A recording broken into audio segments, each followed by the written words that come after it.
Hello everyone and welcome back to Dekanto in Simply Sark's closed box experiment. So, as you can see, the tree has been replaced for an oak. This is actually the second oak because the first one, I think, got harvested by someone who popped by. But this now declares to the world, or whoever happens to mine in, the principles of Dekanto, which is from stone we come, to stone we return, which is to say that we are mostly going to focus on using stone tools because they're cheap and renewable. And as stone, we endure. If you rob us, doesn't matter, we have dirt worth selling anyways. And we can rebuild. Part of that is that I've been installing singular buried chests around the server, which I'm calling Gek chests, in homage to Fallout. So if any particular vital resource, such as food or saplings, gets wiped out by raids or curses or some such, then we can rebuild from that. We've had a few interesting events. The first is that we now have water buckets, which is how this is actually hydrated now. And we also have an unkillable blaze in a minecart near spawn, which is now right next door to a settlement known as the Colony. And we had a plague. The plague was probably one of the first things that happened, which caused this kind of stuff. Basically, a bunch of blocks got switched away, and when we eventually cured the plague, other blocks turned into other things, which is why down here we have a floor made of spruce wood. Like, right here. Yeah, that was the plague. It made the forest look fantastic, because parts of it got replaced with red sand. I haven't been storing, well, I've been avoiding storing anything of meaningful value in here, but I think someone keeps coming by and taking saplings and wood and stuff, which is why I put it on me. Anything of substantial value I'm trying to keep on my person or in a place I'm very certain no one will look for. Which is why I'm not going to be showing where any of the Gek chests are today.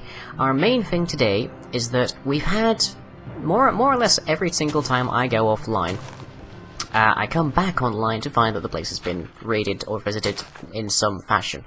So, today we are going to actually make an entryway. Because at least then, if we give people an obvious entryway, they might not just dig a hole through the place. And that would be nice. But of course we need to make the place safe from monsters, and this far out west we don't really encounter very many hostile players, or PvP is now enabled. So I do need to consider that a little bit more. So I'm just going to tear this out, and I think I'm going to hold off on using redstone, because a few people are using pistons and gravel, because it's apparently cheaper to use than sand, and all of ours got raided. And I think I'm going to avoid using redstone, because it's an expense, and I made one hopper in the Pursuit of a Chicken Farm. I came on that, I'd gotten stolen too, so I'm going to avoid actually, like, using anything more valuable than cobblestone and wood around here. Yep, that is some of the aftermath of the plague. Basically, I think the world is kind of low on diorite as a consequence now. But post-plague, it isn't changing over, so that's good. Let me see, there's our neighbours. That is Camp Freedom over there. And I can't recall whose house that is, but I'm going to take a wild guess and say they nicked some of my wood. Oh well, Dekanto perseveres. I might as well grab this, because I don't know who left this here, but it's kind of... There's one right there. There's literally one within spitting distance. What on earth? Very strange. Oh yes, speaking of the red sand, because it was affecting blocks that weren't just player place, no, I apparently need to work on this a little bit. Ooh, coal. Always want more coal. Because I can compress it instead of, like, charcoal. So I'm currently going for a sort of Norse, basically classical Dwarven kind of style. So big faces, big stony builds, that kind of thing. I named the place Dekanto because I'm still trying to learn Japanese, and that word has just sort of popped into my head. Kanto, by the way, is a region of Japan. Dekanto has no meaning in the Japanese language, I should probably state. Not quite sure where there's torture, but I'll just leave it anyways. I haven't seen many mobs lately. There is suspicion that they may have been balked, because there was one night where Sark kind of crashed the server. But spawn protection seems to have been turned off, or else Sark has been doing a bunch of decoration work around it. It looks very pretty right now. Other than that, I don't have my diamond helmet, because Mr. Singing Pizza, yes, that is his name, has revealed himself to all as being, well, a douchebag, is the only way to put it, really. He has expressly stated that his only intention on the server is to be a complete dick. To be the evil dude. Consequently, he has been robbing people, he has been player killing left, right, and center, and he has my diamond helmet. I'm not quite sure where he has it, but he has it. I know that much, because he looted it from my corpse. Doop, doop, doop. He also seems to have access to a bunch of interesting things. At some point early in the experiment, a chest was ostensibly encountered containing a number of interesting things, from experience bottles to potions to a stick with sharpness 5 on it, and also including a stack of witch spawn eggs called Coven Witches. That stack of spawn eggs has gone missing. I don't know where it is. I was the one that hid it. So, I don't know what to think on that notion. I would. Yeah, but the wheat farm's going nice. After we got raided, there was 2 signs here from Jesper saying that he expanded the farm because he looted it, because he looted it when he was starving to death. Which, I don't mind. I don't mind if people take the wheat and stuff if they, like, adequately replace it, and in this case that just means replanting.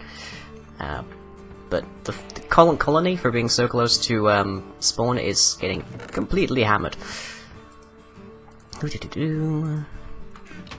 And let's see, sticks, and like so. There we go.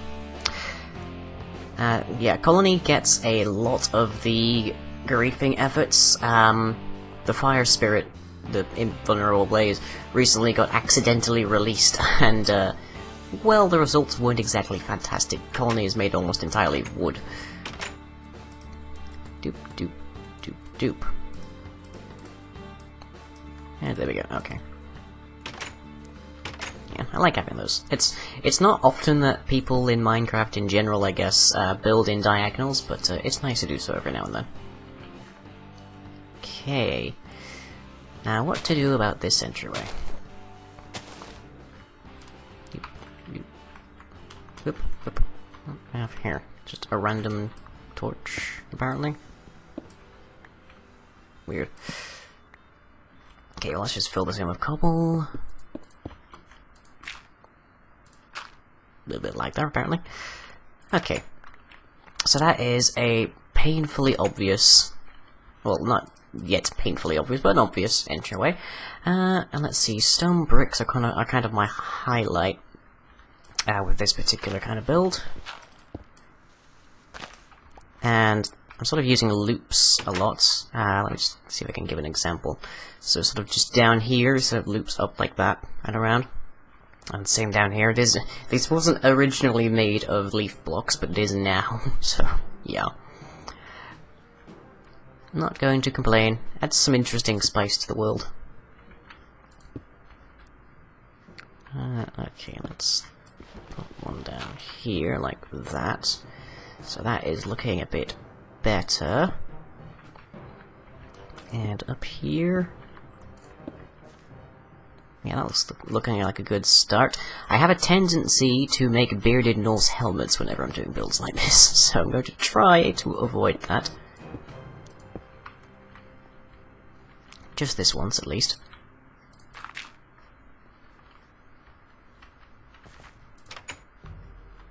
Whoop.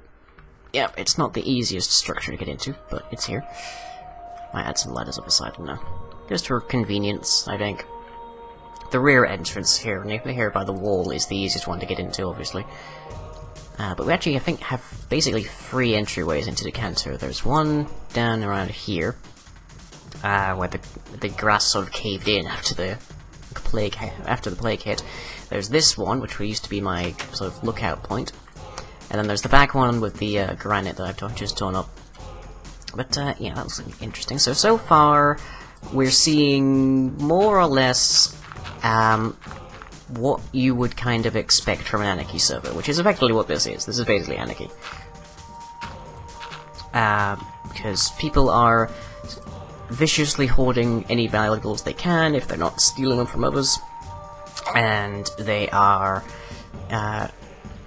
gladly, well, they're like raiding people and whatnot willy-nilly as much as they can, and then you have like the griefers and whatnot, and the people who just want to, for want of a better term, watch the world burn. That quote is kind of overused, I think, but oh well. Okay, I think we need to curve this around a little bit. It looks nice as it is. I definitely need to add something there. It does look nice as it is, but I think it needs to curve a little bit more, so we'll see about getting some stairs. If I added a pressure plate here, that would probably help us out a bit more.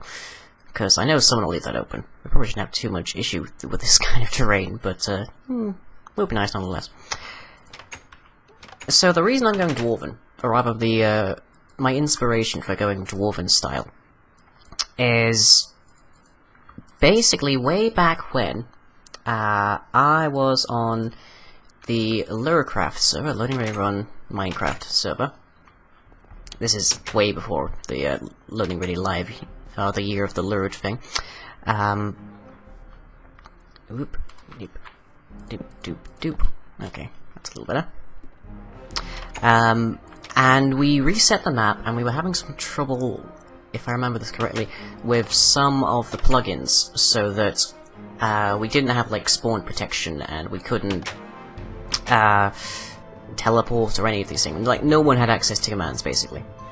So we all sort of stuck fairly close to spawn, and this had the side effect that basically, because we were all so close together, we banded together anyway, and we started setting up, most of us started, a few of us started setting up our own individual locations, but most of us banded together underground in a series of about 4 or 5 different connecting ravines as the Dwarven settlement of Stonehaven. And I was sort of the chief architect and engineer. By God, there was I think it was a 5x5 or a 4x4 doorway in, which at that point was one of the most difficult things on Earth to create. But it was always broken every now and then. I always had to clamber into the redstone to try and see what was wrong. But because we were having issues, like the whitelist wasn't on either, so we couldn't bar certain individuals from entering. And late into Stonehaven's development, we encountered some griefers. We discovered that people were stealing items and breaking through the wiring and everything and tunneling underneath. And this is just it was one of the most remarkable things I've ever seen happen in a Minecraft server, which was, we started posting watch. We started, like, having a full-blown defensive scheme for this underground, ravine-based Dwarven settlement, and it was fantastic. It's one of the best experiences I have yet had inside of a Minecraft server. Doop and a doop. And then, of course, living underground in Minecraft has always had a sort of panache, I guess, is the only way I can describe it. Can't place that on there, so... granite? Yeah, let's go with that. Okay. Just cover it in. So, there we go. Once again, we are sticking to our sort of accidentally disabled aware Dwarven settlement, because now you don't lose any hunger going in here. Which is good. It's not as much of a problem as it was day 1, but it's good. Okay, so let's get... I don't have any more stone brick stairs, but I do now. And let's grab some more cobblestone stairs as well. That should be more than enough. So this is the entrance to the Old Forge. Old Forge is just my name for a large public smelting area. In Stonehaven, we had a a cobblestone generator at one end, and then we had the furnaces in like 3x3 arrangements. But I'm not trying to duplicate Stonehaven. I definitely can't. We don't have the ravines for it. But here we have the entryway to the old forge. If I had any glowstone that I thought wouldn't get nicked, I'd put it in the eyes. But this looks pretty nice. This is where I would put coal if I didn't know it would be gone by the time I logged back on. Okay, but yeah, I think Stonehaven was magnificent. I loved Stonehaven. It was kind of a shame how it ended, but by the end of it, I was building catacombs near the bedrock level, so you went down, the voidfall kicked in, you couldn't see a thing. That looked fantastic, I remember that. But so far, I think Dekanto it's not 100% replicating Stonehaven. It, again, couldn't possibly. Let's stick that there. How does that look? Not bad. It kind of blends in with the stone behind it, though. That's a little bit of a problem. And oh, that's probably the leaves decaying. So let's just plug that in. Yeah, we're getting some interesting terrain developments since that plague. The first, of course, is the stone trees, and the other part is the caved-in sections. Let's see, what can I do with these stone stairs, cobblestone stairs? Well, let's add a torch mounting up here. Couldn't do this back in Stonehaven State, but you can do now. Doesn't quite work, especially since it connects back here, which isn't perfect. Let me see, what can we do about that?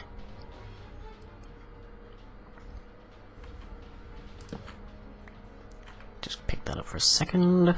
This is me trying to design something that doesn't look like poop. So, this might take a little bit of time.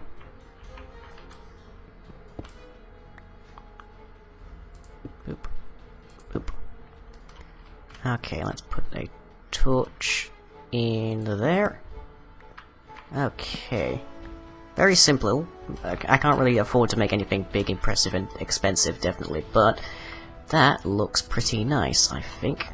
Again, sort of it's something I learned when I was doing Nether Expedition, is you can use the same block over and over and over and over and over in your builds. Like, there is no block that is inherently ugly. Except maybe sponge, unless you're very creative. But if you use things like cobblestone properly, you can make beautiful things out of dirt, and it'll work.